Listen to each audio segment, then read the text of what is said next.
This is Hidden Killers Week in Review. A look back at the most prolific stories of the week. This is Hidden Killers with Tony Brueski. Here now, Tony Brueski. What you are looking at right now is what is believed to be the alleged suspect vehicle in the Devil's Den murder just outside of Fayetteville, Arkansas. This is exclusive video obtained by True Crime Today from a private residence just outside of the park on one of the roadways, depicting what we believe to be the black four-door sedan, possibly a Mazda, Acura, or BMW, at a high rate of speed with a very loud exhaust, which can be heard in the actual video. This is a slowed down frame-by-frame shot of it. This has been handed over to the authorities as well, by the way, but you are seeing it here first on True Crime Today and the Hidden Killers podcast. My name is Tony Brueski. Thank you for joining us. Authorities also releasing this afternoon that image. The man with his back to the camera is believed to be the person who took the lives of that family at the Devil's Den State Park in Northwest Arkansas on Saturday. The man who took the lives of Clinton and Kristen Brink. A family who was brand new to the area, only in the town for about 3 weeks, settling in a town named Prairie Grove, just outside of Fayetteville. I actually lived there myself for a period of time. It's a small bedroom community, very quiet, lots of antique stores. In fact, I walked around downtown Prairie Grove on Sunday asking the shop owners, "Did you hear about this?" And the response I got was, "Huh? I didn't know that was going on."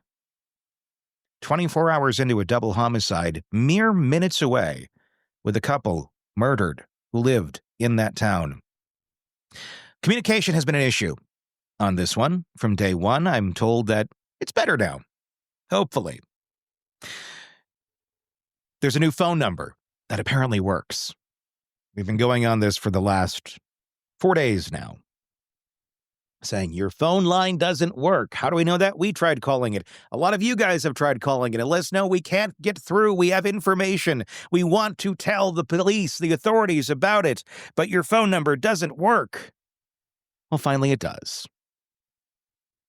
501-618-TIPS, 501-618-TIPS is the new phone number the authorities are saying to call if you have information. If you were there that day, images, video, anything that you may not even think is important, they would like to take a look to try and identify who this man, in fact, actually is. There's also a link that you can follow. That link you can find on my Twitter or X. You can find me at Tony B, as in boy pod, at Tony B Pod on Twitter. That link is on the post that has this image on it as well, posted today, which is the 29th of August, here in the afternoon hours, in case you're having to scroll back a little bit to find that link. Clinton and Kristen were on the trail not alone. They were there with their daughters, age 7 and 9. Exclusive reporting that we have right here from True Crime Today describes the horror of what took place that very day. Here's our interview with the 911 dispatcher who heard it firsthand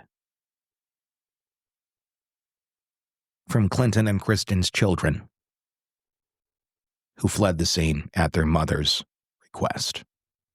From what I understand, the children were found by another set of adults. I'm not sure how many, or if they were, a couple or whatever. Another dispatcher took that portion of the call, and they found the kids running and screaming for help. And then they had stated their mother told them to run as far and fast as they can. And she said, she said one of the girls said that they stopped running when they couldn't hear their mom screaming anymore. That part still gets me. I have children as well. Sure. No, I do too. I'm the same age as the parents, and I have a daughter very close to the same age, and we've hiked in that same place. And I was just there not long ago with my family, and my kids are a little older, but I mean, I've had kids in my life my entire life, and it's just there's certain things that you have a soft spot for, no matter how seasoned we are in dispatch. It's just some things just kind of get you. And let's go back to the mother saying, "Run as far and as fast as you can." There's been reports that the father was initially, these are unconfirmed, that the father was initially attacked. The mom got back to the car Yes. with the kids, and then she went back. Can you confirm or dispel any of that? I can't confirm that. It's not lining up with what I believe we were Okay. told in our initial call. Mm-hmm. As far as I know, other people found the kids running and crying, Okay. And they heard their mom specifically ask him, "Why are you doing this?" So that's what we were told. And those girls were speaking directly to the park ranger that was speaking to one of our most senior dispatchers. The child asking, "Why are you doing this?" The children asking that to the No, perpetrator. no, no, mom. Mom. Okay. No, no, no. Mom asked, "Why are you doing this?" So dad To- was stabbed first, okay. and I believe the initial attack was directly in his chest, Oh God. Okay. according to the little girls. Mm-hmm. And there was people that brought them to the visitor center from somewhere along the path. I mean, from what we understand and looking at the map, they ran pretty far on their own. I want to go back to the actual the stabbing itself. As Mhm. you said earlier, from what you believe from the reporting you got from the kids speaking, that the father was stabbed first. Do we know? I'm not trying to be gory or anything, but how many times was this No, a you're fine. multiple stab situation? Was this a quick? I mean, that I will go ahead. Oh, yeah, I believe so, but I have not been told so. I just, from the sounds of the initial statements from the children, it sounds like they were possibly stabbed multiple times. Mhm. But they saw dad get stabbed in the chest, and mom told them to run, and she heard they heard her ask, "Why are you doing this?" Mhm. And they said they just ran until they couldn't hear the mom screaming anymore. Oh my God. And So the kids saw this happening is what we understand. yes, They actually witnessed yes, it. and they did call him a stranger. So, to my knowledge, the kids do not know who he was. You never know what they might forget under trauma, but Sure. Has there been anything that you've seen or heard that points to any sort of direction on this guy? If he was just completely random out there um, and just chose this family, or if this was a targeted attack. I mean, it seems obviously it's insane to begin with, but to do this on a hot summer day in the middle of the afternoon on a very busy hiking trail, this should be a place you're going to get caught if you're going to do this thing. That's right why in it broad doesn't make a daylight, lot of too. sense. Yeah. No, and then, like everybody's saying, his clothing kind of stood out. People obviously noticed him, but you don't realize what you noticed until it's too late Yeah. sometimes. Sure. Absolutely. Heartbreaking. This is the composite. This is the composite drawing that was made of the suspect. This is made after exclusive reporting here at True Crime Today when we talked to a couple who was on the trail who came face to face with the killer. Here's what they had to tell us on Sunday.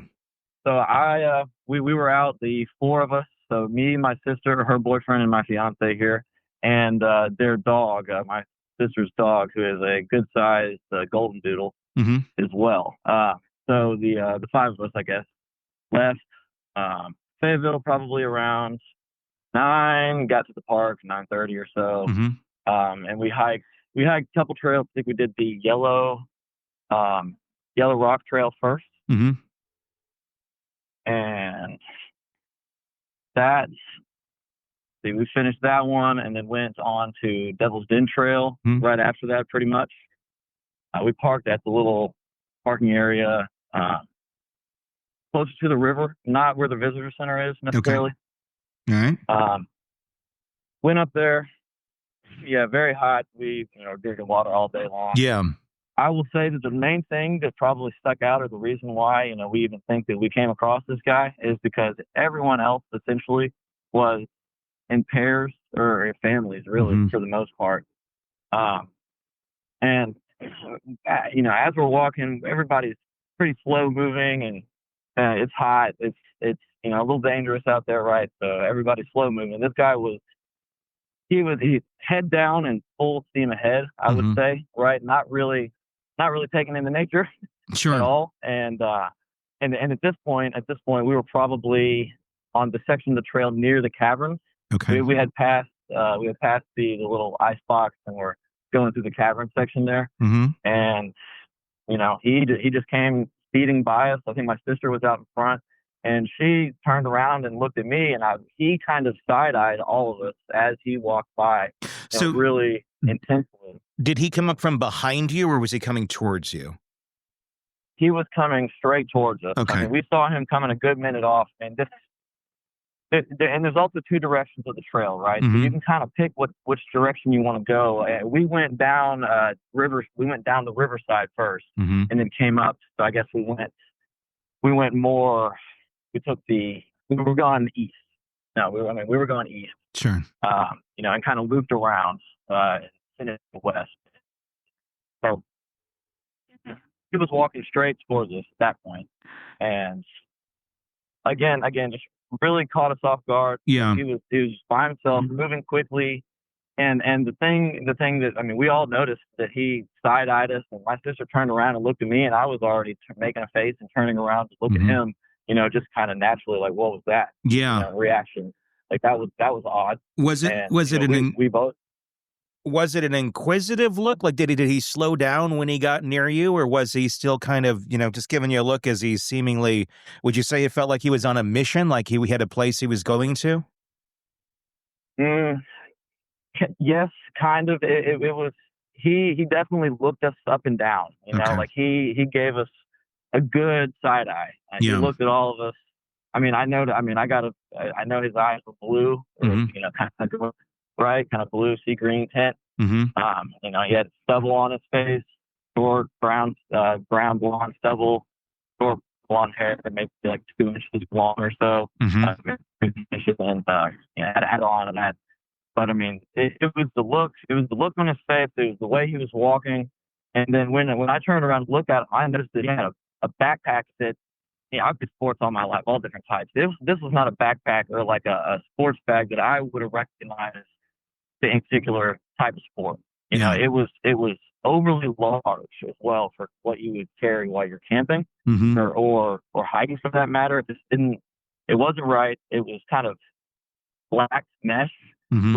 It was kind of half mesh, half vinyl plastic material.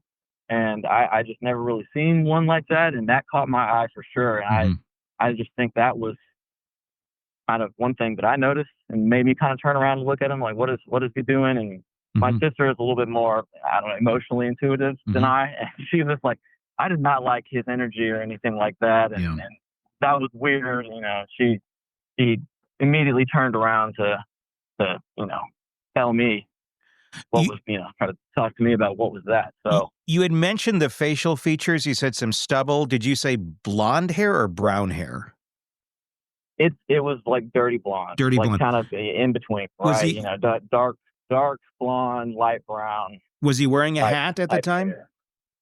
He was wearing a hat. I would say that it was a dark hat, probably baseball cap style. Mhm. I think I recall seeing one of those. It was like a leather patch on the front of it. I think it was something along those lines. I could see it was like a patch or something like that on the very front of the cap. But how tall would you say the man was?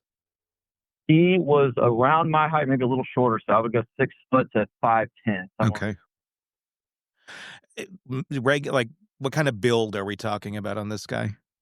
He a little stocky. Okay. Not super thin, but definitely not fat. Okay. So Kind of just average. A good stocky build. Okay. Yeah. I would consider myself quite a thin, tall guy, and he was much wider than me. Right? Did you know? So- Did he have anything? Like, did you notice a knife on his body or anything? I wonder if that was in the pack. What did you see? Did you see anything physically on him other than what he was wearing? I did not see anything in his hands. Mhm. It looked like he was kind of grabbing the like how you hold on to a backpack when you're walking. He was Mhm. holding the sides, the straps, Okay. as he was walking by us. I did not see anything if he had anything in his hands or not. But I tell you, it looked like he had something in his backpack. I mean, you could Yeah. tell that there was weight in the bottom of Sure. the bag. It was just It looked like it had weight in it. And I turned around to look at him. How busy were the trails yesterday? I mean, just for perspective here for folks, today we're at 105 degrees with the humidity. So yesterday was very similar. It's a very, very hot day out there. Was there a lot of people on the trail? There was. We were passing people every 5 to 10 minutes, easily. Passing someone passing us going the other direction. We were, like, again, you can go either way on the trail. So we were passing people. People are coming against the grain. Lots of families. That's the predominant thing, right? Is a bunch of parents, lots of kids, lots of couples. Obviously, the four of us. Yeah. Are a couple, lots of dogs as well. I mean, a lot of dogs out on the trails in general. Which makes this very odd for this to take hot. For this to take place in the middle of a Saturday in a very busy trail on a very busy day. That's what makes it all the more odd. It seems that this would happen in a place like this. The odds of getting caught are fairly high. Obviously, they now know some information about him. Were you aware of anything that was amiss while you were out there? Did you find this out after you'd already left? No, we didn't find out until this morning. Actually, we were going to eat breakfast, and my fiance was looking on Facebook, and we saw just a repost of a post that the sheriff's department had made, announcing that there was a double homicide at Devil's Den yesterday afternoon. We were like, what? Yeah. We left the park at 1:30, and it says that they were reported at 2:30. Yeah. I mean, it would have happened probably around the time. Go ahead. Sorry, I was just going to say, I think, too, what was so intriguing was as soon as we saw that post, I feel like I didn't notice the man as much. I had the dog strapped to me and was just trying to kind of focus on that. But all three of them said, do you remember that man? And we had no idea a description of him yet. We had no idea what trail it was even on. So I think as we uncovered and found out more, it's like, oh man, this is definitely the person that we interacted with, and this is definitely the time frame where we were walking right past him as he went up to this couple. I mean, we interacted with multiple families as we were walking these trails. We interacted with families that had GoPros, like on them, walking around, and so we all looked back at all of our photos, at all of our videos to see if we could find anything. But it's so eerie to be so close. Oh God, yeah.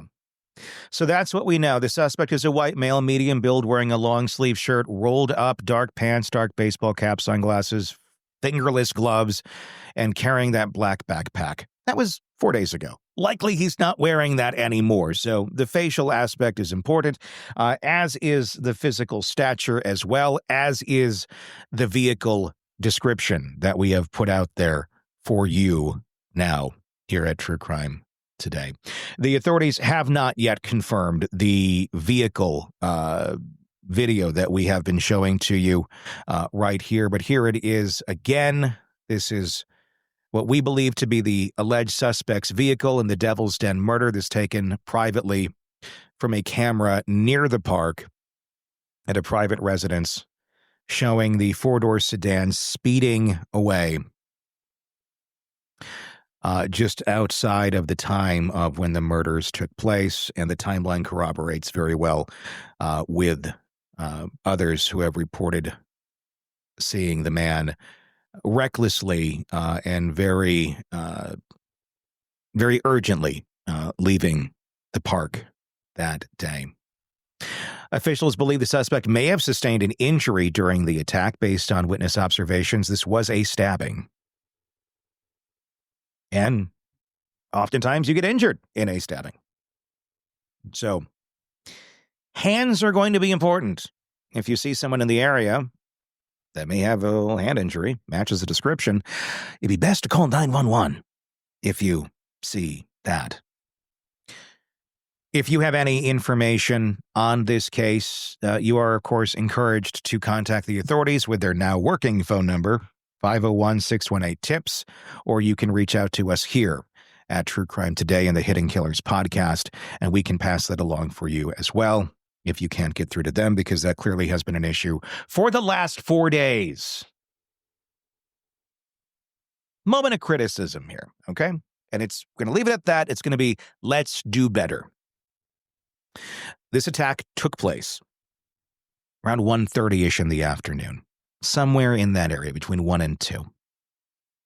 It took till 8-something at night, 6 hours later, for authorities to tell anyone in the park full of kids and families on a summer afternoon, sunny, busy, that, hey, there was a double homicide over here and there's a killer on the loose. I want to just, know. And it would also be helpful so people could have been on the lookout in that fleeting first hours for the man. The ball was dropped. The excuse, bad cell service, rugged terrain, and foliage. Look, I'm just going to say this right now. Cut the BS. No one's buying your BS. They're seeing through you. Let's make this a clear-cut investigation. Let's be transparent. Let's not piss off the community before you find the suspect, because you're well on the way to be doing that. Don't make dumb excuses. Don't say stupid shit. Terrain, foliage, cell service. We're not investigating this like it's 1825 or 1925. It's 2025. I know cell service sucks there. You have radios. You have people moving around. 6 hours is bullshit. I'm sorry. It just is. And not having a working phone number that you can actually answer when people are trying to get you tips for the first 3 days? That's bullshit too. Do better. Okay? I don't want to make this about criticizing the police. Okay? You guys got a job to do. We have a job to do. And that's getting the information out there. And also calling out BS. And unfortunately, it's happening in real time. So how about we just get on track and I don't have to do that part. We can just focus on finding the damn suspect, okay? Deal. This is a heartbreaking case. The community is very much on edge. If you do know anything, please do contact the authorities and let them know. Let us know what your thoughts are in the comment section on our YouTube page if that's where you're watching us. If you're listening to the podcast, just search Hidden Killers with Tony Brueski wherever you download podcasts or on YouTube to find our channel. Hit subscribe and please comment so we know what you're thinking on this. And if you have any information, please, again, like I said, let us know. We'll continue to cover this for you, inch by inch, hour by hour. My name is Tony Brueski. We will talk again real soon. Want more on this case and others? Then press subscribe now and don't miss a moment of true crime coverage from Tony Brueski and the Hidden Killers podcast.